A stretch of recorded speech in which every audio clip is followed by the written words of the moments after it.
Hello दोस्तों, कैसे हो आप सब। मैं पंकज सवर आपके अपने यूट्यूब चैनल बिटकॉइन स्पीडा में आप सभी का दिल से स्वागत करता हूं। दोस्तों, डॉज कॉइन अगर मैं बात करता हूं, जनवरी से 14,000% का इसने रिटर्न दिया है और सबके लिए कहीं ना कहीं शॉकिंग था। लेकिन जो डॉज कॉइन पे विश्वास रखते थे, जो डॉज कॉइन पे जो अपनी उम्मीद लगा के बैठे थे, तो कहीं ना कहीं आज वो माला माल हो गए हैं। कहीं ना कहीं जो इस कॉइन की शुरुआत हुई थी वो हुई थी कि एक मीम कॉइन, एक जो कॉइन, लेकिन इलॉन मस्क ने पिछले 1 साल के अंदर इसका पीछा नहीं छोड़ा और लगातार कुछ ना कुछ इसके बारे में बोलते गए और बहुत सारे मीम बने, बहुत सारे रूमर बने। और यहाँ तक तो एक बार ऐसी सिचुएशन आ गई, खासकर यूएसए के अंदर, बिटकॉइन के बारे में जाने ना जाने लेकिन वहाँ पे लोग डॉज कॉइन के बारे में जानने लगे। तो ऐसा क्या हुआ और यहाँ पे क्या लगता है क्या हो सकता है 8 मई को, क्योंकि इलॉन मस्क जो कि आप कह लीजिए हम सबकी एक इंस्पिरेशन रहे हैं, वो कहीं ना कहीं कुछ अनाउंसमेंट कर सकते हैं। और क्या हो सकता है, क्या न्यूज़ आ रही है, क्या ये $1 जा सकता है, इस बारे में बात करेंगे। और साथ के साथ कब एग्जिट करना चाहिए और क्या क्या इसके वार्निंग साइन हैं, वो आपको इस वीडियो में बताने वाले हैं। लेकिन उससे पहले आप सबसे रिक्वेस्ट है, अगर चैनल पर पहली बार आए हो तो सब्सक्राइब क्यों नहीं करते हो, हमारी फैमिली का हिस्सा बनिए। हम जो है रेगुलरली कोई ना कोई कॉइन्स या कुछ भी होता है वो अपडेट करते रहते हैं और बहुत सारे लोग उससे फ़ायदा उठा रहे हैं। तो आप क्यों पीछे हट रहे हो? जब तक आप सब्सक्राइब नहीं करोगे, बेल का नोटिफिकेशन बेल नहीं दबाओगे, तो आपको कैसे पता चलेगा हमने कोई वीडियो डाली है और कैसे आप उसका फ़ायदा उठा पाओगे। तो सब्सक्राइब ज़रूर कर लीजिए और ट्विटर टेलीग्राम को भी फॉलो कर लीजिए, क्योंकि जो डॉज कॉइन की आज मैं बात बता रहा हूँ उसका वार्निंग साइन था कल, यानी कि एक जो आप कह लीजिए रेजिस्टेंस था 0.7 जो है डॉलर के ऊपर, और हमने आपको वहाँ पे बता दिया था, जैसा अभी आपको दिख भी रहा है। तो टेलीग्राम और ट्विटर को फॉलो कर लीजिए ताकि ऐसे वार्निंग साइन आए। और एक सडन डंप हमने देखा $0.5 तक, तो आप कह सकते हो 30-35% का आपको वहाँ पे फ़ायदा हो सकता था अगर आपने हमारा वो ट्वीट या हमारा टेलीग्राम का वो पोस्ट देखा होगा। लिंक नीचे डिस्क्रिप्शन में दिया हुआ है, स्क्रीन पे भी आपको दिख रहा है, तो उसको भी फॉलो कर लीजिए। और हमारा मोटिवेशन बढ़ाए रखने के लिए लाइक तो वीडियो को कर ही दीजिएगा, क्योंकि यही हमें मोटिवेट करता है ताकि हम रेगुलरली आपके साथ में ऐसी वीडियोस लाते रहें। तो जहाँ टाइम वेस्ट नहीं करते और शुरू करते हैं। दोस्तों, आपको कैसा लगे कि आपको पता चले एक 27 सटोसी का कॉइन आज की डेट में 1200 सटोसी पे ट्रेड कर रहा है, 14,000% का रिटर्न। जो बड़े बड़े कॉइन्स हैं, डॉज कॉइन ने उनको पछाड़ दिया और वॉल्यूम जो बढ़ रहा है और मार्केट कैप जैसा हो रहा है, अगर ये $1 पे पहुंच गया तो उम्मीद कर सकते हो BNB यानी कि टॉप 3 के अंदर ये आ जाए। ADA हो, लिंक हो, डॉट हो, टेथर हो, XRP हो, उनको पछाड़ के ये ऑलरेडी चौथी रैंक पे जा चुका है। शॉकिंग है। लेकिन एक जॉक कॉइन से जो शुरुआत हुई थी, आज वो कॉइन कहाँ पहुँच गया है हम सबको पता है।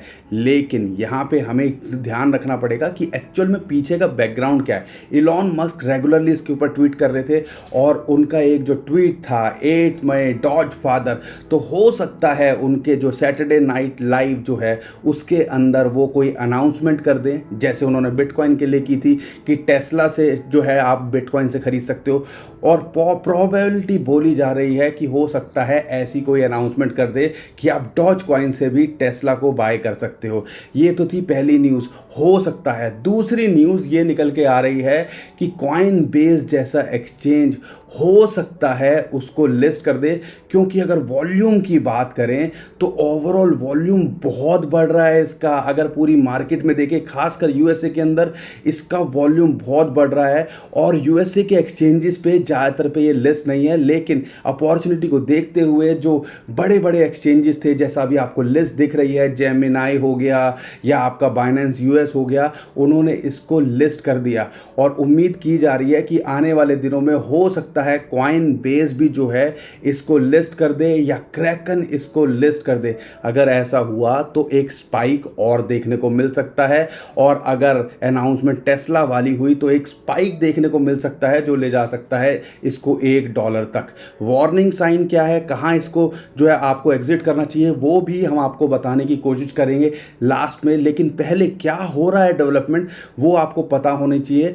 और तीसरी जो न्यूज़ है, जिस हिसाब से एडॉप्शन बढ़ रही है और सारी चीज़ें हो रही हैं, आने वाले टाइम में हो सकता है एक और पंप देखने को मिले। और जिस हिसाब से खासकर यूएसए के अंदर जो इसका इंटरेस्ट बढ़ रहा है, जो यूएसए के अंदर एक बहुत फेमस जो गेम है वो है बेसबॉल का।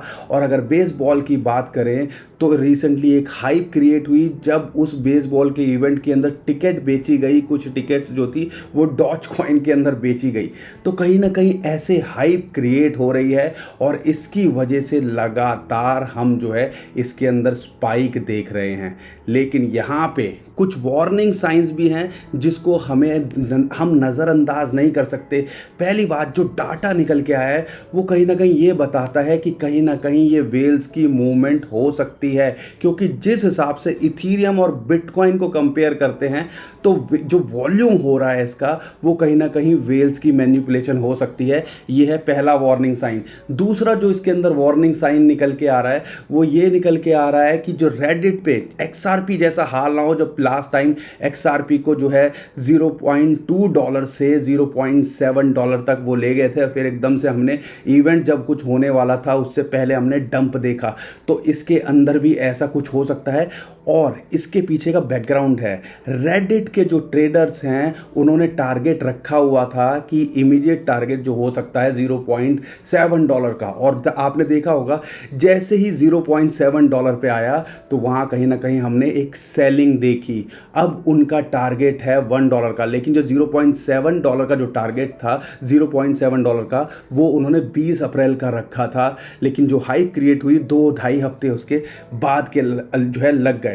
तो ऐसे वार्निंग साइंस पे हमें ध्यान देना चाहिए कि जब ये ऐसी मैनिपुलेशन होती है तो हो सकता है XRP की तरह हमें 8 मई अनाउंसमेंट से पहले या कुछ ऐसे इवेंट से पहले एकदम से इसके अंदर डंप देखने को मिल जाए। लेकिन अगर हमें स्ट्रेटजी क्या होनी चाहिए, हमारी स्ट्रेटजी हमारी ये होनी चाहिए कि जैसा कि अगर टेक्निकली बात करते हैं तो 0.7 जो है डॉलर एक रेजिस्टेंस है और वहाँ पे हमने सेलिंग देखी। अगर इसके ऊपर जाता है तो अगर कोई अच्छी अनाउंसमेंट होती है, जैसे कॉइनबेस की लिस्टिंग की बात हो गई या टेस्ला कोई अच्छी अनाउंसमेंट कर देता है या इलॉन मस्क कोई ऐसी अनाउंसमेंट कर देते हैं जो शॉक कर दे, तो हो सकता है ये $1 तक भी पहुंच जाए। लेकिन यहाँ पे समझदारी क्या करनी है, अगर आप इसको होल्ड करते हो तो अपना जो ट्रेलिंग स्टॉप लॉस है, अगर आप एग्जिट नहीं करना चाहते तो वो बढ़ाते जाइए, ताकि अगर एकदम से सडन डंप हो तो शायद आप एग्जिट करने का इसके अंदर से मौका मिल जाए। और ये ही मैं भी कर रहा हूँ और दूसरे लोगों को भी यही सजेस्ट कर रहा हूँ। तो इन सारी बातों पे आपको ध्यान रखना है। और अगर मैं बात करूँ, ऐसे कॉइन्स में कुछ टेक्निकल नहीं होता, जब चीज़ें बढ़ती हैं तो चीज़ें बढ़ती हैं। लेकिन एक और इसके अंदर जो इंटरेस्टिंग बात है जो लोग नज़रअंदाज कर रहे हैं कि लास्ट ईयर भी देखें डॉज कॉइन के पंप के बाद में ऑल्ट सीजन शुरू हुआ था। तो ऐसा बताया जा रहा है, हो सकता है एक लीडिंग इंडिकेटर है। ये लीडिंग इंडिकेटर मतलब आगे क्या हो सकता है दूसरे कॉइन्स के अंदर, ऑल्ट कॉइन्स के अंदर, वो बताता है। तो यहाँ पे हो सकता है कि दूसरे ऑल्ट कॉइन्स भी आने वाले टाइम में पंप करें। और हम 2021 में अभी भी बहुत पॉजिटिव हैं। और ऑल्ट कॉइन्स अगर 2017 से कंपेयर करते हैं तो हमें लगता है कि कहीं ना कहीं अभी ऑल्ट कॉइन सीज़न जो है ख़त्म नहीं हुआ है। आने वाले 2-4-6 महीने में आपको और स्पाइक देखने को मिल सकता है। और इथीरियम की बात करें, इथीरियम भी कहीं ना कहीं जो चीज़ें मूव दिखा रहा है, या BNB XRP में जो थोड़ी मोमेंटम आ रही है, या जो ऑल्ट कॉइन्स के अंदर पिछले 1 महीने में एक्यूमुलेशन हुई, पंप हुआ, एक्यूमुलेशन हुई, वो कहीं ना कहीं दिखा रहे हैं कि आने वाले टाइम में आपको एक बहुत बड़ा ऑल्ट सीज़न भी दिख सकता है।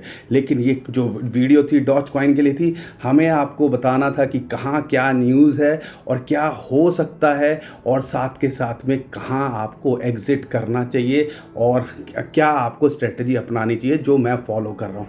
तो आई होप वीडियो पसंद आई होगी। वीडियो पसंद आई तो लाइक करिए, शेयर करिए ट्विटर, टेलीग्राम पे, और जहाँ आपका मन करे। और साथ के साथ में चैनल पहली बार आए तो सब्सक्राइब करके जरूर जाएगा। तो अभी के लिए मैं विदा लेता हूँ। खुश रहिए, मुस्कुराते रहिए, कमाते रहिए। आपका दोस्त पंकज। थैंक यू, नमस्कार, धन्यवाद, जय हिंद।